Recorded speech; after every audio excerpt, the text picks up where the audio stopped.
This is FE Peer Review, the Flat Earth Peer Review channel. The date is July 11th, 2020. The video in review is titled Black Swan Rising, Observing the Sea Beyond the Physical Geometric Horizon and Its Implications. Video by Dr. John D. Over the last month, a series of long-distance observation videos have been uploaded to the channel called Dr. John D. This video is made in response to that entire set. I will be showing clips of just the most relevant parts from two videos in the set. See the description for links. I don't know whether Dr. John D is a man. The voice in the video sounds female.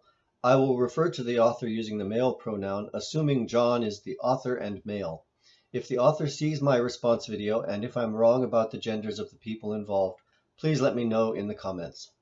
Thank you. Dr. John is clearly making an effort and providing an exemplary set of videos with respect to carrying out and documenting long-distance observations over water. I would encourage anyone planning such an observation to look at a few of his videos as good examples of documentation. There is one very serious problem with these videos which I will address later, but first I would like to point out quickly positive aspects of Dr. John's approach. I will pull a few screenshots of his video uploaded May 29th to show how he documents and presents his data. He starts by providing a very brief background and explanation of some of the terms he will be using. This helps to avoid misunderstandings due to words and phrases having multiple definitions and interpretations. In this image, he shows a diagram defining the geometric horizon, which is helpful to people coming to this topic for the first time. This image also contains the serious problem I mentioned earlier, and we will return to it shortly. Dr. John uses an image from Google Earth to locate the observer and target. There is no ambiguity about location. He provides all measurements in both imperial and metric systems, which is very helpful in making his work readily understood by all. He documents the height of the observer location, which is critical data, and he describes his equipment. He does not provide dimensions for the target, which would be necessary in some observations. In this particular case, it is not critical. Using an Earth curve calculator that does not include refraction, he determines the distance to the geometric horizon and shows it on Google Earth. Having this reference point in the Google Earth image is quite convenient. He also goes on to provide other helpful images of the surroundings that put his observation into a larger context, and he documents the tidal range at the period of his observations as well as weather conditions. Note on the weather information that he has even highlighted the hours in which he did his observation. This will actually turn out to be quite important in what he observed, though he chose to ignore its actual effects.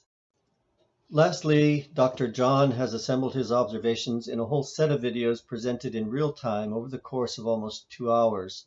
Having the raw footage available is not only very helpful in analyzing it and drawing conclusions, it also suggests a degree of openness that should be part of the work of all of us who are interested in a science-based approach to understanding the natural world.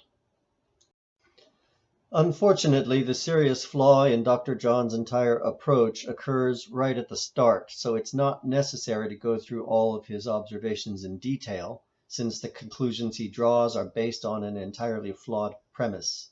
In brief, he states without any supporting evidence that, I quote, "The physical geometric horizon is the maximum distance that the sea and sky can be observed to meet."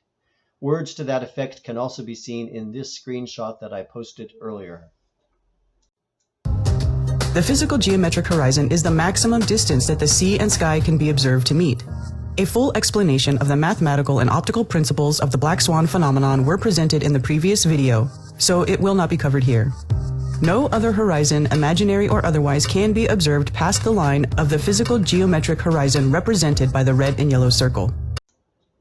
Dr. John refers to a previous video for a fuller explanation of the mathematical and optical principles. On reviewing that previous video, I find no discussion of atmospheric refraction that could cause observations beyond the geometric horizon. That video only postulates conditions such as sea mist that would obscure the geometric horizon and shorten the distance to the furthest visible water. To sum up, Dr. John ignores and thereby effectively denies that generally accepted science behind atmospheric refraction. This refraction phenomenon is a daily but variable condition that causes the visible horizon to appear farther from the observer than the geometric horizon. This is the normal viewing condition.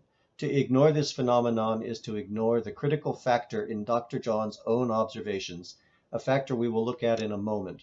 It also undermines completely Dr. John's conclusion that, I quote, "These observations would not be possible on a sphere globe Earth with a radius of 6371 kilometers, 3959 miles. No sea would be visible behind the buoy," end quote.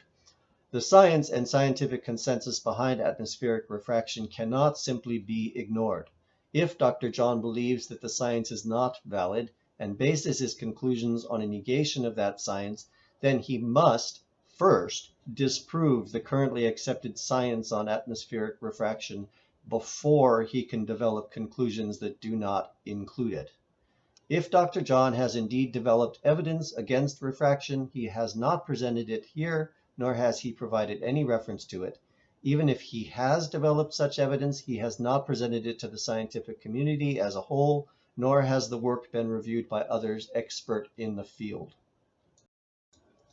I will now return to Dr. John's own observation that the water beyond the buoy came into view, with the horizon seeming to rise behind the buoy over the course of the approximately 2 hours of his observation.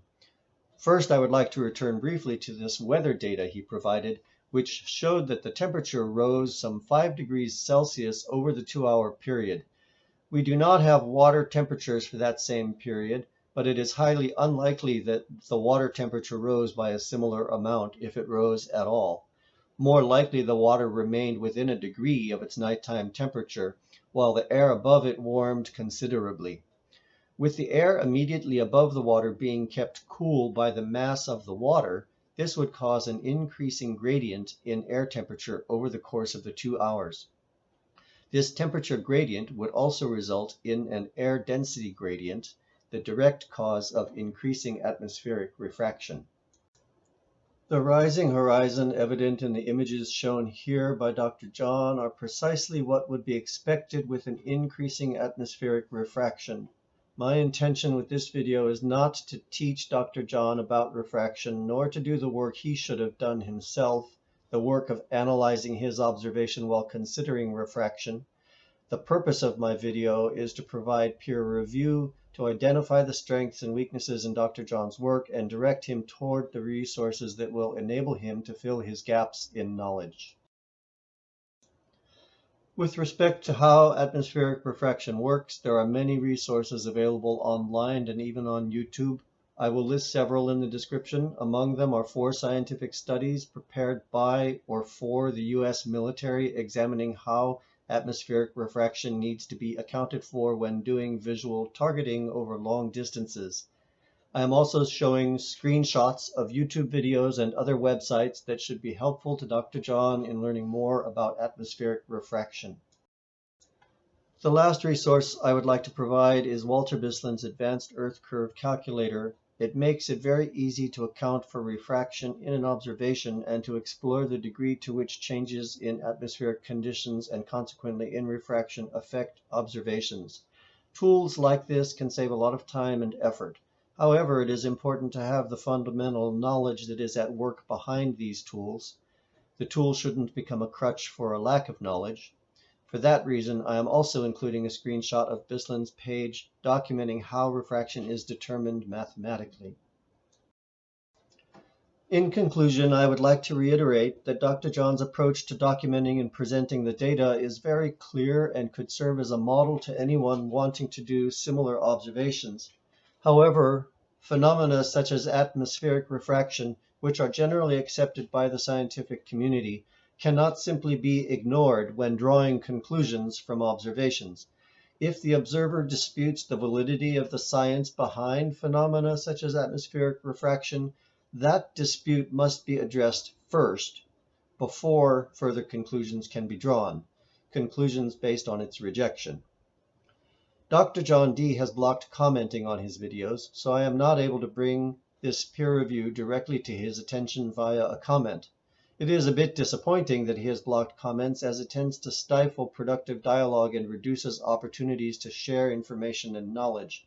I hope he will consider opening his videos to comments. It is a simple matter to monitor comments and remove those that are abusive or otherwise inappropriate to the discussion. Thank you for your attention today. I hope you will take a moment to like and subscribe to this channel, like this video and subscribe to this channel. Please feel free to share this information, and if any of you are in touch with Dr. John D., I would very much appreciate it if you would bring this video to his attention. Thank you. Have a great day.